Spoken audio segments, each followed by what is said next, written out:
ஹர ஹர சிவனே அருணாச்சலனே அண்ணாமலையே போற்றி. சிவவும் நம சிவாய. சிவ சிவ ஹரனே சோணாச்சலனே அண்ணாமலையே போற்றி. ஹரவும் நம சிவாய. அனலே நம சிவாயம், அழலே நம சிவாயம், கனலே நம சிவாயம், காற்றே நம சிவாயம். புலியின் தோலை இடையில் அணிந்த புனித கடலே போற்றி. சிவவும் நம சிவாய. கலியின் தீமையாவும் நீக்கும் கருணை கடலே போற்றி. ஹரவும் நம சிவாய. புனலே நம சிவாயம், பொருளே நம சிவாயம், புகழே நம சிவாயம், புனிதம் நம சிவாயம். நம சிவாய நம சிவாய ஓம் நம சிவாய. நம சிவாய நம சிவாய ஓம் நம சிவாய.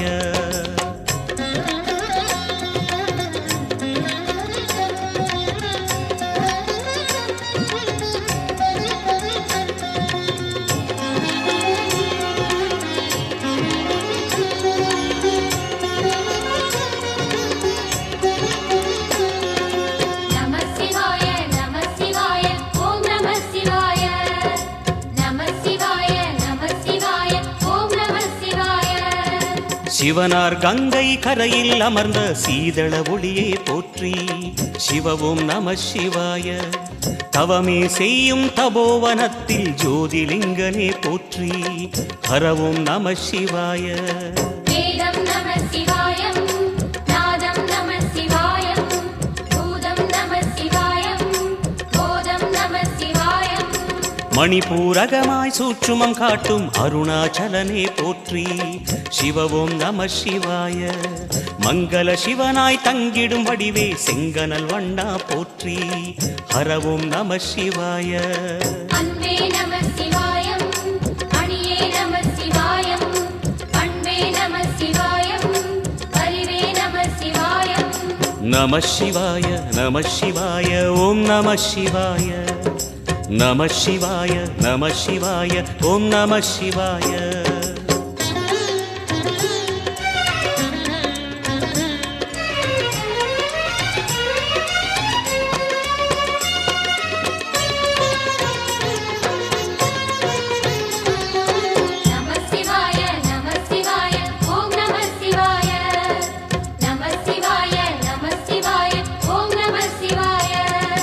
நினைத்த உடனே முக்தியை தந்திடும் அண்ணாமலையே போற்றி. சிவவும் நம சிவாய. நிம்மதி வாழ்வினில் நித்தமும் தந்திட சந்நிதி கொண்டாய் போற்றி. ஹரவும் நம சிவாய. அருளே நம சிவாயம், அழகே நம சிவாயம், இருளே நம சிவாயம், இனிமை நம சிவாயம். சித்தர் பூமியாய் சிவலயம் காட்டும் அண்ணாமலையே போற்றி. சிவவும் நம சிவாய. பக்தர் நெஞ்சினை சிவமயமாக்கும் சிவபெருமானே போற்றி. ஹரவும் நம சிவாய. குருவே நம சிவாயம், உயிரே நம சிவாயம், அருவே நம சிவாயம், அகிலம் நம சிவாயம். நம சிவாய நம சிவாய ஓம் நம சிவாய. நம சிவாய நம சிவாய ஓம் நம சிவாய.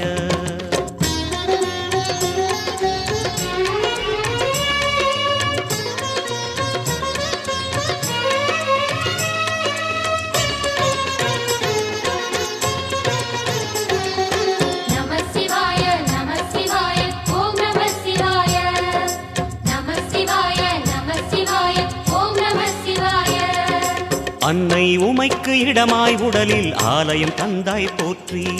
சிவவும் நம சிவாய. சொன்ன வண்ணமே செய்யும் நாதனே சோணாச்சலனே போற்றி. ஹரவும் நம சிவாய. ஆதியும் நம சிவாயம், அந்தமும் நம சிவாயம், ஜோதியும் நம சிவாயம், சுந்தரம் நம சிவாயம். சூரியன் சந்திரன் அஷ்டவசுக்கள் தொழுதிடும் நாதா போற்றி. சிவவும் நம சிவாய. சுந்தரி உண்ணாமுலையுடன் திகழும் அண்ணாமலையே போற்றி. ஹரவும் நம சிவாய. சம்புவும் நம சிவாயம், சத்குரு நம சிவாயம், அம்பிகை நம சிவாயம், ஆகமம் நம சிவாயம். நம சிவாய நம சிவாய ஓம் நம சிவாய நம சிவாய நம சிவாய ஓம் நம சிவாய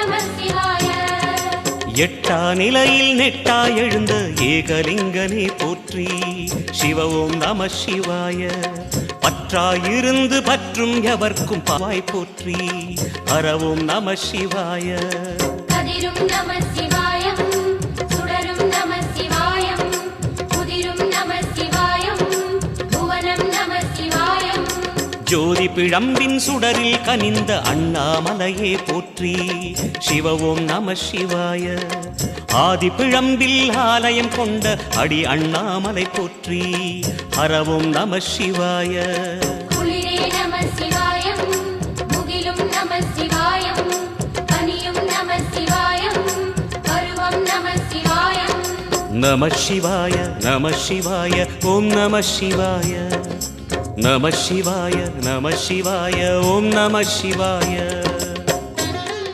தமிழ்நாடு மாநிலம் பல்லாயிரக்கணக்கான கோவில்கள் நிறைந்த புண்ணிய பூமி, ஆன்மீக சிறப்புமிக்க ஆலயங்கள், உயர்ந்து நிற்கும் கம்பீரமான கோபுரங்கள், கலை எழில்மிக்க மண்டபங்கள், நீண்ட நெடும் பிரகாரங்கள், கலைநயம் மிகுந்த சிற்பங்கள், வண்ணமிகு திருவிழாக்கள் அனைத்தும் தமிழ்நாட்டின் கலாச்சார பெருமைகளாகும். தமிழகத்தின் கிராமிய மனம் திகழும் சிற்றூர்களில் அமைந்திருக்கும் சிறிய சிறிய தொன்மையான கோவில்களும் ஆன்மீக சிறப்புகளை தன்னகத்தே கொண்ட சிறப்பிடங்களாகும். பூண்டி சிற்றூர் நீர், நெருப்பு, காற்று, பூமி, ஆகாயம் ஆகிய உலகை காக்கும் பஞ்சபூதங்களின் அதிர்வுகள் ததும்பும் அருள்மிகு பஞ்சலிங்கேசன் திருக்கோவில் அமைவிடம். இயற்கை எழில்மிக்க பூண்டி மலைச்சாரல் வெள்ளியங்கிரி ஈசனின் உறைவிடம். இதன் வழியில் கோவை மாவட்டம் பூண்டி மலையடிவாரம் அருள்மிகு வெள்ளியங்கிரி ஆண்டவர் உடனுறை மனோன்மணி அம்மையார் திருக்கோவில் தொன்மை சிறப்பு கொண்ட இடமாகும். சித்தர்கள் வாழ்ந்த வெள்ளியங்கிரி மலையின் வாசற்படியாக பூண்டி திகழ்கின்றது. ஆன்மீக சிறப்பு கொண்ட மலையடிவாரமாகவும் இந்த பூண்டி விளங்குகின்றது. கோயம்புத்தூர் மாவட்டத்தில் மேற்கு மலை தொடரில் வெள்ளியங்கிரி மலையடிவாரத்தில் பூண்டி அமைந்திருக்கிறது. கோவையிலிருந்து 40 கிலோமீட்டர் தூரத்தில் சிற்றூரான பூண்டி அமைந்துள்ளது. வெள்ளியங்கிரி மலைக்கு செல்கின்றவர்கள் பூண்டி அடிவாரத்திலிருந்து மலையேறி செல்ல வேண்டும். 7 மலைகள் சென்று வெள்ளியங்கிரி ஈசனை சுயம்பு லிங்கத்தை தரிசிக்கலாம். இதற்கு முறையான பயண திட்டம் அவசியமாகிறது. வெள்ளியங்கிரி மலைப்பகுதி பல்வேறு சித்தர்கள் உலவிய மலைப்பகுதி. மலையேறி செல்ல மூங்கில் தடியோடு செல்வது உதவிகரமாக இருக்கும். தேவையான பொருட்கள், உணவு, குடிதண்ணீர் எடுத்து செல்வதும் வழக்கமாக உள்ளது. பெண்கள் இங்கு மலைப்பயணம் செல்ல அனுமதி இல்லை. தை முதல் தேதியிலிருந்து வைகாசி விசாகம் வரை மலைப்பயணம் செய்யலாம். மலைப்பயணம் அதிகாலை வேளையில் தொடங்குவது வழக்கமாக உள்ளது. வெள்ளியங்கிரி மலை கடல் மட்டத்திலிருந்து 6500 அடி உயரத்தில் 6 கிலோமீட்டர் மலைப்பயண தூரத்தில் அமைந்திருக்கிறது. சர்வம் சிவமயமாக விளங்கும் பிரபஞ்சத்தில் உத்திர கைலாயம் சூட்சம நிலையில் அமைந்துள்ளது. மத்திய கைலாயம் திபெத்தில் உள்ளது. தட்சண கைலாயம் வெள்ளியங்கிரி மலையாகும். இதனால் தென் கைலாயம் என்றும் அழைக்கப்படுகிறது இந்த வெள்ளியங்கிரி மலை. சப்த ரிஷிகளில் ஒருவரான சித்தர் அகத்திய முனி தவம் புரிந்த மலையாகும். வெள்ளியங்கிரி அகத்திய பரம்பரையில் வரும் ஞானியர் அனைவருக்கும் வழிபாட்டு ஸ்தலமாக விளங்குகிறது. ஆதிசங்கரர் வழிபட்ட இடமாகவும் இந்த வெள்ளியங்கிரி போற்றப்படுகிறது. சிவபெருமானே வந்து தவம் புரிந்த இடமென்றும் சித்தர்கள், யோகிகள், ஞானிகள் பலரும் காலம் காலமாய் தவம் புரிந்தும் வாழ்ந்தும் சூட்சமத்தில் இயங்கியும் வருவதால் இந்த மலை சிவரூபமாகவும் தவரூபமாகவும் திகழ்கின்றது. மகா யோகி பழனி சுவாமிகள், சிவயோகியார், சத்குரு ஸ்ரீ பிரம்மா, அகோரி விமலானந்தா, அழுக்கு சாமியார், சவுந்தரபாண்டி சாமியார், காலாத்ரி சாமியார், மைசூர் சாமியார், எட்டிக்கொட்ட சாமியார், மிளகாய் சாமியார், மாரிமுத்து முதலியார், ராமானந்த பரதேசி ஆகியோர் உலவி மறைந்த புண்ணிய பூமி இந்த வெள்ளியங்கிரி பூமி. மகாபாரதத்தோடு தொடர்புடையது இந்த வெள்ளியங்கிரி மலை. அதற்கான சான்றுகள் எல்லாவற்றையும் இந்த மலையேற்றத்தில் நீங்கள் காண முடியும். பஞ்ச பாண்டவர்கள் தங்களின் வனவாசத்தின் போது இந்த வெள்ளியங்கிரி மலைக்கு வந்து தங்கியதாக புராணங்கள் சொல்கிறது. இவர்கள் தங்கிய அந்த குகையை இன்னும் நீங்கள் காண முடியும். 7வது மலையின் வலதுபுறத்தில் அந்த குகையை நீங்கள் காண முடியும். அந்த குகை கிருஷ்ணன் குகை என இப்போதும் அழைக்கப்படுகின்றது. மேலும் அர்ஜுனன் தவக்குன்று என்ற ஒரு இடமும் இங்கே இருக்கிறது. ஊசி மேல் எலுமிச்சை கனியை நிற்க வைத்து அந்த எலுமிச்சை மீது அர்ஜுனன் கடும் தவம் புரிந்தார் என புராணங்கள் கூறுகின்றது. மேலும் தானே தோன்றிய தான் தோன்றி விநாயகரும் இங்கே இருக்கிறது. சீதை குளித்த மஞ்சள், சீதை குளித்த அருவி எல்லாவற்றையும் இந்த வெள்ளியங்கிரி மலையில் நீங்கள் காண முடியும். பீமன் பற்றிய வரலாறும் இந்த வெள்ளியங்கிரி மலையில் இருக்கிறது. சிவனை நோக்கி தவத்தை மீறி வரம் கேட்டார் பீமன். அந்த ஆவேசத்தில் பீமனை தூக்கி வீசினார் சிவன். அப்படி பீமன் விழுந்து அங்கு ஏற்பட்ட அந்த பெரிய பள்ளம்தான் முத்துக்குளம் என்றும் இப்போதும் அழைக்கப்படுகின்றது. முத்துக்குளம் என்ற பள்ளத்தில் உண்டாகும் இந்த சுனை நீர்தான் சிறுவாணி தண்ணீரின் மிகப்பெரிய ஆதாரமாக இன்றும் விளங்குகிறது. வசதி இருந்தால் யாரு வேண்டுமானாலும் விமானம், ஜீப் மற்றும் குதிரைகளின் உதவியோடு வட கைலாயம் சென்று தரிசனம் செய்து திரும்பிவிடலாம். ஆனால் தென் கைலாயமான இந்த மலைக்கு உடல் பலமும் மன உறுதியும் ஈசன் அருளும் இருந்தால் மட்டுமே ஈசன் தரிசனம் கிடைப்பது சாத்தியம். பாம்பாட்டி சித்தர், சாதுக்கள், யோகிகள், அர்ஜுனன் முதலானோர் கடும் தவம் மேற்கொண்டு வலிமை பெற்ற தவ பூமி இது. வட கைலாயத்திற்கு இணையாக அதைவிட பெருமையும் சக்தியும் அற்புத குணங்களை உடைய ஏராளமான மூலிகைகளை தன்னகத்தே கொண்ட ஒப்புயர்வற்ற மலை தென் கைலாயம் எனும் இந்த வெள்ளியங்கிரி மலை. காலை நேரத்தில் ஈசனை தரிசித்த பின் அம்மலையின் அழகு, சூரியோதயம், இயற்கை எழில் ஆகியவற்றை ரசிக்கலாம். இரவு நேரத்தில் ஏறி இறைவனை தொழுத பின்னர் உடனே கீழே இறங்கிவிட்டால் இந்த இயற்கை செல்வங்களை கண்டு அனுபவிக்கும் வாய்ப்பை இழந்து விடுவீர்கள். இந்த மலையில் இருக்கும் போது கிழக்கில் சூரியன் உதிக்கும் அழகையும், சிறுவாணி நீர் தேக்கத்தின் எழில் தோற்றத்தையும், கேரள மலைத்தொடரின் பசுமையான அழகிய காட்சிகளை நீங்கள் கண்டுகளிக்கலாம். கொங்கு நாட்டின் மேற்கு எல்லையில் இறைவன் சிவபெருமானின் திருவுருவாக விளங்குவது தென் கைலாயம் என்றும், வெள்ளியங்கிரி இறைவன் பஞ்சலிங்கமாக விளங்கும் இந்த ஸ்தலம் ரசதகிரி, தக்கன கைலாயம், பூலோக கைலாயம் எனவும் வழங்கப்படுகிறது. சிவபெருமானுக்கு மாறாக தக்கன் செய்த வேள்விக்கு தேவர் முனிவர்கள் சென்றதனால் இறைவன் வேள்வியை சினந்து அளித்தார். தேவர் முனிவர்களை சபித்தார். தான் தன் முகங்களை 5 கிரிகளாக கொண்டு கொங்கு நாட்டில் மறைந்தார். சாபம் நீங்க பெற்ற தேவர் முனிவர்கள் சிவபெருமானை காணச் சென்றார்கள். நவக்கிரக பீடிதங்கள் நீங்கி பழனி திருவாவினன்குடி கன்னிகா வனத்தில் புரட்டாசி மாதம் 5 வாரம் தவம் இயற்றி சனி பகவான் அருள் பெற்றும், ஐப்பசி 5 வாரம் பவானியில் துலா முழுக்கு செய்தும், கார்த்திகை மாதம் 5 வாரங்களில் பஞ்சகிரிகளுக்கும் சென்று பஞ்சமுகங்களை தொழுதும் பேறு பெற்றார்கள். முடிவில் 5ஆம் வாரத்தில் மயேசுகிரியில், அதாவது வெள்ளியங்கிரியில் இறைவனை கண்டும் வணங்கியும் பேறு பெற்றார்கள். தீராத நோய் தீர்க்கும் தீர்த்தமாம் இந்த வெள்ளியங்கிரி. இறைவன் நீங்கள் பார்த்தீங்கன்னா 5 சுயம்பலிங்கம் இருக்குதுங்க. இந்த 5 சுயம்பலிங்கம் அப்படின்றது இறைவன் நம்ம 7வது மலை ஏறுறோம் பார்த்தீங்களா, 6வது மலையிலேருந்து 7வது மலை ஏறுற அந்த பூமிலிங்கம் தான் 7வது மலை தான் பூமிலிங்கம். அதற்கு மேலே நீங்கள் இப்போ பார்க்குறது இது ஆகாசலிங்கம்.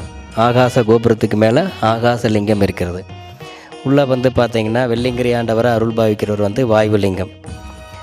அது நேர் பின்னாடி பார்த்தீங்கன்னா நீர்லிங்கம், மாட்டு குழம்பு வச்சுருக்கும். அங்கே நீங்கள் அந்த இடது பக்கம் பார்த்தீங்கன்னா அக்னிலிங்கம். மொத்தம் 5 சுயம்பலிங்கம் இங்கே இருக்குது. இந்த மலை நமக்கு எப்படி தெரியும் அப்படின்னு கேட்டிங்கன்னா, நமக்கு அறிமுகப்படுத்தியது ஒரு பசு தான். பசு அடிவாரத்தில் மாடு கன்று போட்டுச்சுன்னா மாடு காணாமல் போயிடும், எங்கே போகுதுன்னு தெரியாது. இந்த மாதிரி நிறைய அவஸ்தைப்படும் போது அந்த ஒரு மாடு பசு கன்று போடுற தருவாயில் அதை பின்தொடராங்க. தொடர்ந்து பார்க்கும்போது இங்கே அந்த கருவறையில் நின்றுது. நின்றுட்டு அந்த மாட்டுக்காரர் அவர் இழுக்கிறாரு, வரல. அந்த மாட்டு குழம்பு வச்சு அந்த லிங்கத்து மேலே கால் வச்சு அந்த சுயம்பு மேலே பால் சுரந்தது. அதிலிருந்து தான் நமக்கு வெள்ளியங்கிரி ஆண்டவர் தெரியும். ஆனால் அது எப்போ உருவானது அப்படின்னு கேட்டிங்கன்னா, இந்த பூமி தோன்றிய காலத்திலேருந்து தான் உருவானதுன்னு சொல்ல முடியும்.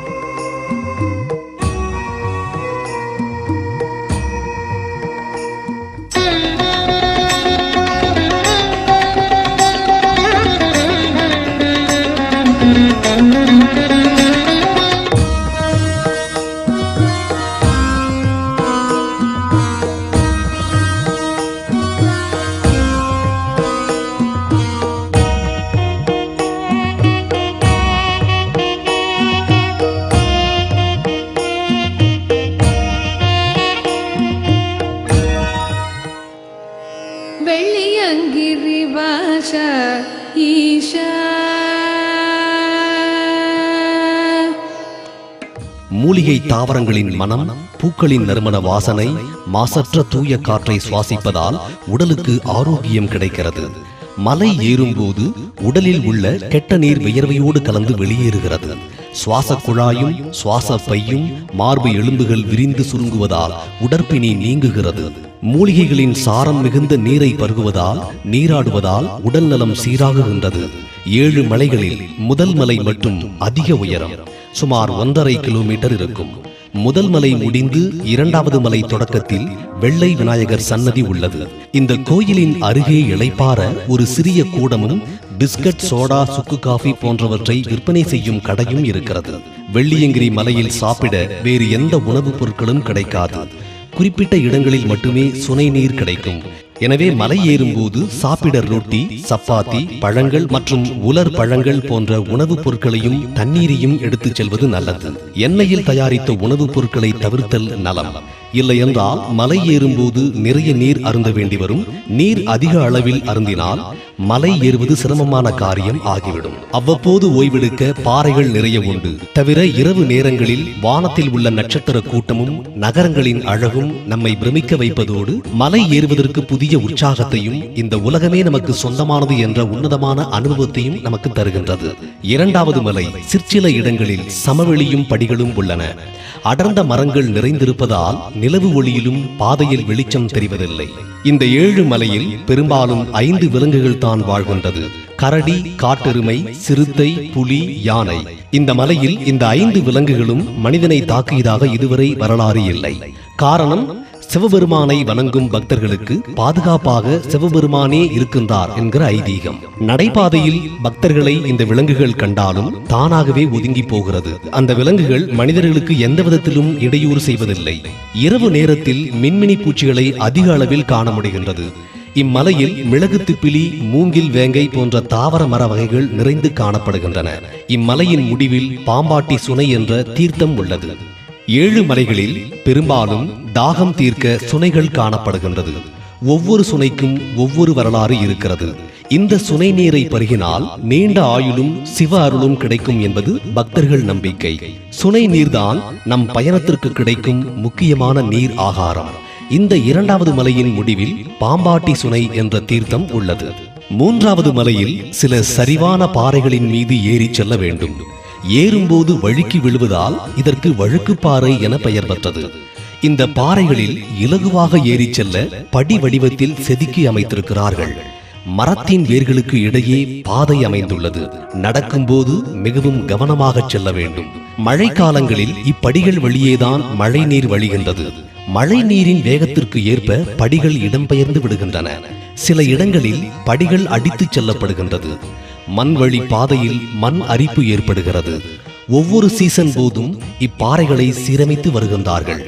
இந்த மலையிலும் 2வது மலையில் உள்ள தாவரங்களே காணப்படுகின்றன. வேங்கை மரத்தில் வெடியும் பாலை சிறிய தேங்காய் ஓடுகளில் சேகரித்து கடைகளில் விற்பனை செய்கின்றார்கள்.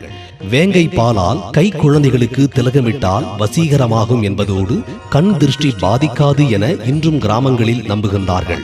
திருப்பூர் அருகே உள்ள புகழ்பெற்ற அழகுமலை முருகனுக்கு அலங்காரத்தில் இந்த வேங்கை பாலால் தான் திலகம் இடப்படுகிறது என்பது கூடுதல் செய்தி. இந்த 3வது மலையில் கைத்தட்டி சுனை என்ற தீர்த்தம் உள்ளது. ஒவ்வொரு மலை முடியும் இடம், தொடங்கும் இடம் என எந்தவிதமான அறிகுறியும் குறியீடும் இல்லை. ஒருவிதமான கோரை புற்கள் அடர்ந்து வளர்ந்த இடம் வந்தால் அது 4ஆம் மலையின் தொடக்கம் என அறியலாம். இந்த 4ஆம் மலையை ஒட்டன் சமாதி மலை, திருநீர் மலை எனவும் கூறுவார்கள். மலையின் மேற்பரப்பு வெண்மையான திருநீரை ஒத்த தரைப்பகுதியை கொண்டவை. பெரும்பாலும் மண் படிகள் தான் அமைந்துள்ளது. சுமார் 25% பகுதி கற்படிகளால் ஆனவை. இந்த மலையில் வசுவாசி என்ற மதுர களிப்பாக்கு அதிக அளவில் விளைகின்றது. சீரமஞ்சள் என்ற வாடாத மஞ்சள் இந்த மலையில் இருக்கிறது. 5வது மலை பீமன் களியுருண்டை மலை என அழைப்பார்கள். ஒரு பெரிய பாறை களியுருண்டை வடிவில் உள்ளதால் இந்த பெயர் பெற்றது. இந்த மலையில் செண்பக மரங்கள், குறிஞ்சிப்பூ செடிகள் அதிக அளவில் காணப்படுகின்றன. பாதையின் வடக்கு பகுதியில் அடர்ந்த சீதை வனம் அமைந்துள்ளது. ஏற்ற இறக்கங்கள் இல்லாமல் சமவெளி போன்ற பகுதியே இம்மலையில் அதிகம். இந்த பகுதியில் பயணிக்கும் போது கோடை காலத்திலும் கடும் குளிரோடு அதிவேகத்தோடு காற்று வீசுவதை உணர முடியும். இக்குளிரிலிருந்து காக்க கம்பளி உடைகளான மஃப்லர், ஸ்வெட்டர், தலைக்கு குல்லாய் போன்றவற்றை அணிவது அவசியம். அடுத்து 6வது மலை சந்தனமலை என இந்த மலையை அழைக்கின்றார்கள். காரணம் இதன் நிலப்பரப்பு சந்தனத்தின் நிறத்தை ஒத்திருப்பதே. வாசனை புற்கள், கற்றாழை, கற்பூரவல்லி, மிளகு, பலாமரம் போன்ற மருத்துவ குணங்கள் நிறைந்த தாவரங்கள், மரங்கள் அதிக அளவில் உள்ளதை காண முடியும். பாதையின் இருபுறங்களிலும் சமவெளி பகுதிகளிலும் புற்கள் அடர்ந்து வளர்ந்திருக்கிறது. இரவில் இம்மலையில் பயணிக்கும் போது மலையின் உச்சி பகுதியில் இருப்போம். தங்குதடையின்றி அதிக விசையுடனும் ஓசையுடனும் காற்று வீசுவதை உணரவும் கேட்கவும் முடியும். 5வது மலையிலும் இம்மலையிலும் படிகள் ஒரே சீராக இல்லாததால் உட்கார்ந்து நகர்ந்து கீழ்நோக்கி இறங்கி செல்ல வேண்டும். இந்த மலையின் முடிவில் ஆண்டி சுனை எனப்படும் பிரம்ம தீர்த்தம் உள்ளது.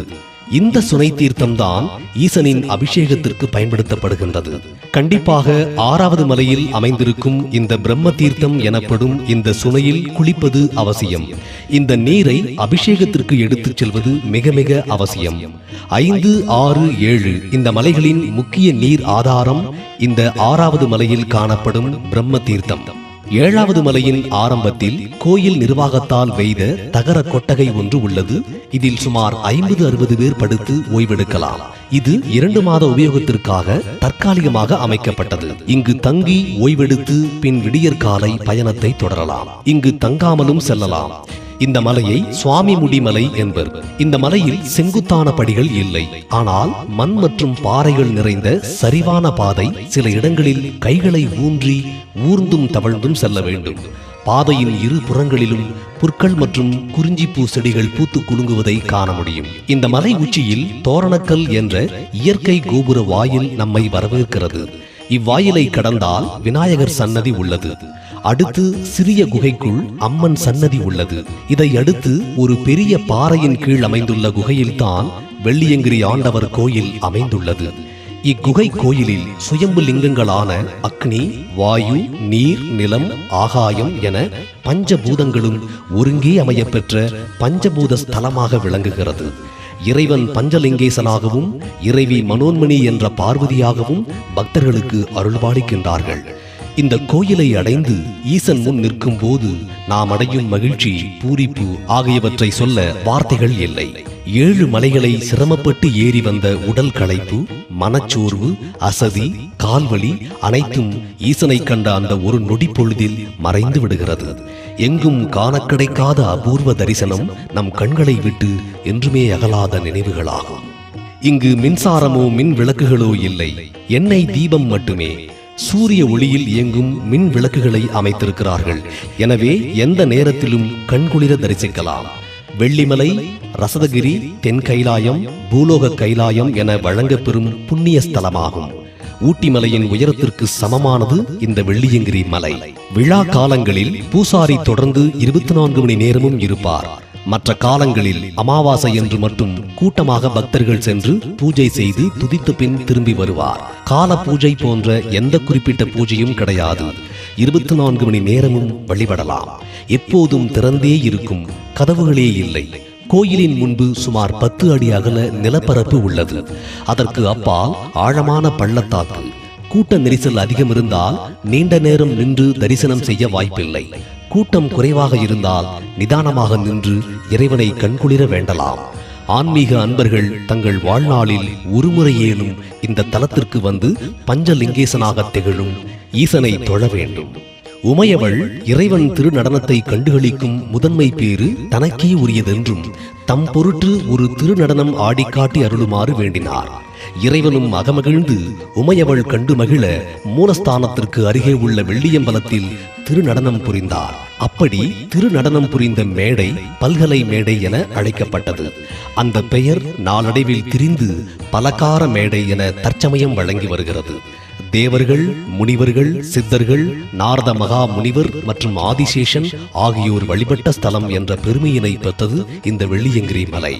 கீழே இறங்கும் போது 3 மலையினுள் நுழைந்து நடக்க ஆரம்பித்தால் ஏசி அறைக்குள் இருப்பதை போன்ற ஒரு உணர்வு வந்து விடுகிறது. அடர்ந்த மரங்களுக்கிடையே பயணிக்கும் போது நமக்கு கிடைக்கும் அனுபவம் மறக்க முடியாதது.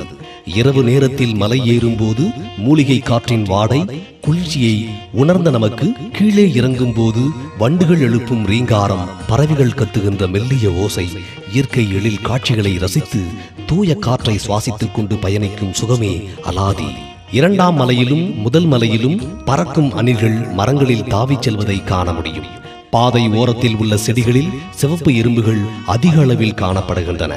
கீழே இறங்கியவுடன் நல்ல முறையில் எந்தவிதமான விபத்துமின்றி சென்று வந்ததற்காக ஈசனுக்கும் மனோன்மணியம்மைக்கும் நன்றி தெரிவிப்பது நமது கடமை.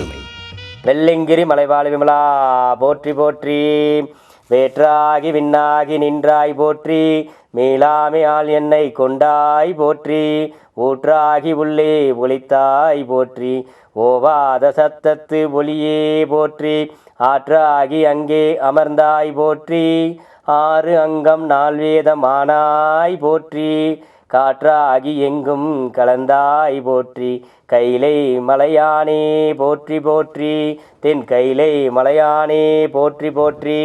வெள்ளிங்கிரி ஆண்டவனுக்கு, சுயம்பலிங்கனுக்கு, தென் கைலை நாதனுக்கு, மனோர்மணி தாய்க்கு, நந்தின் பெருமானுக்கு, அனைத்து உயிரினங்களுக்கு, அனைத்து ஜீவராசிகளுக்கு, ஆதி கேசவனுக்கு, வெற்றிவேல் முருகனுக்கு, வெள்ள விநாயகனுக்கு, ஐயா நாராயணருக்கு, அனைத்து குருமார்களுக்கு, அனைத்து குல தெய்வங்களுக்கு, அனைத்து காவல் தெய்வங்களுக்கு, அனைத்து வன தேவதைகளுக்கு, ஒட்டர் சமாதிக்கு, புறா சித்தருக்கு, வீரமாத்தி அம்மனுக்கு, எட்டு திக்கு வீரகாளிக்கு, எட்டு திக்கு வீரகாளிக்கு, அனைத்து குருமார்களுக்கு, ஆதி கேசவனுக்கு, ஆதி கேசவனுக்கு, அரகரா அரகரா